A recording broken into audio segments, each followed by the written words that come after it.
Hi, my name is Danae. In this tutorial, I'm going to show you how to machine quilt your quilt on a standard sewing machine. Begin by replacing the presser foot on your sewing machine with a walking foot. Replace your sewing machine needle with a quilting specific needle. You can follow the same quilting pattern for machine quilting as the hand quilting pattern in your instructions. Or if you'd like, you can have fun with it and create your own pattern.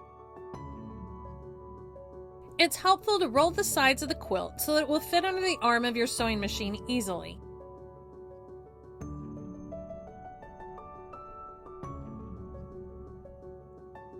I like to set my stitch length somewhere between 2.5 and 4.5 millimeters long.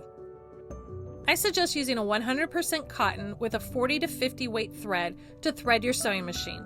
Most quilters choose to match their thread to the lightest color of their quilt. You can use the piecing seams as your guide, or use a water-soluble pencil to draw your pattern on the quilt. Just as with basting and hand quilting, your machine quilting stitches should be no more than 4 inches apart. You should touch quilting stitches wherever you place your hand on the quilt.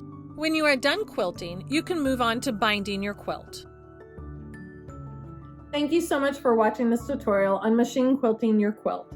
If you'd like to watch more quilting tutorials, you can visit fold&sew.com.